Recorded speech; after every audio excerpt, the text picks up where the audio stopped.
সবার উপর গল্প সত্য, তাহার উপর নাই। আমাদের কাজ সেই গল্পটা বলা।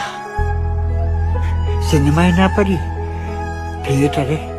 থিয়েটারে না পারি, বই লিখে গল্পটা আমাদের বলে যেতে হবে, সৎভাবে প্রাণপণে বলে যেতে হবে।